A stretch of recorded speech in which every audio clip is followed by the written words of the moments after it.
Hello, all. So here's the thing. I've been going through an exercise with a men's group I meet with weekly, and we've been talking about the power of reflection.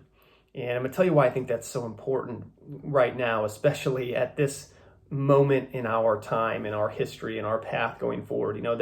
There is a tremendous amount of quantitative data that you can find minute by minute, right? If you're looking at case history, positive tests, hospitalizations, there are charts, there are graphs, anything that can be qualitatively or quantitatively brought together is being done, right? For the purpose of trend lines, curves, you name it. And I'm not telling you any of that is wrong.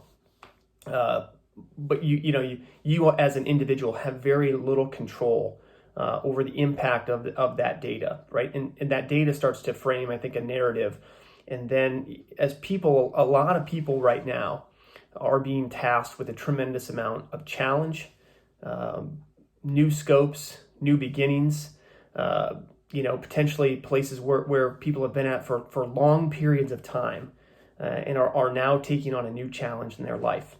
And as you do that, whether you're taking on the new challenge or you're just going through this challenge, it reminds me of a Navy SEAL saying, I think, which is the only easy day was yesterday.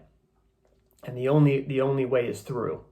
And when you think about that, in thinking through that process, I'd ask you to take a step back, right? And so in this exercise we've been doing on reflection, if you know me at all, if not, I'm always very interested in the feeling side of things, right? If we're working on something, a campaign or a client, I'm always interested not only in the data point of it, which you almost always have, but how does that make you feel? Why are you feeling that way? I think now is a really important time for people to lean into their intuition. And I think a lot of people, for me, my intuition plays a really, really big role every day. Not to say I go around making decisions only based on gut, but I pay attention to the gut. I pay attention to not only the intuition, but why am I feeling that way? And so if you learn anything or take anything from this, I would say, use that gut instinct now more than ever, but don't use it just to make really quick, rash, knee-jerk decisions. Utilize that gut instinct and then ask the hard next question, why do I think I feel that way? Why am I seeing it that way?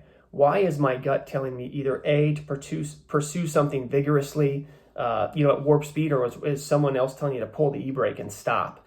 I think people are taking that into consideration with their daily lives, where they live, where they work, how they work, the kinds of things that are important to them. And I think it's a fantastic time if you can stop some of the quantitative chaos coming at you and take a hard step back and do a reflective process on the qualitative. Why do you feel the way you do?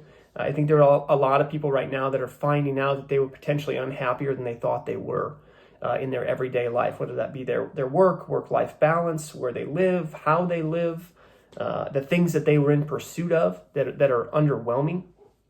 And again, all I'm asking you to do, and there's no perfect or right answer, and it's certainly not a straight line, but think about the power of your intuition as to how you're thinking about that today.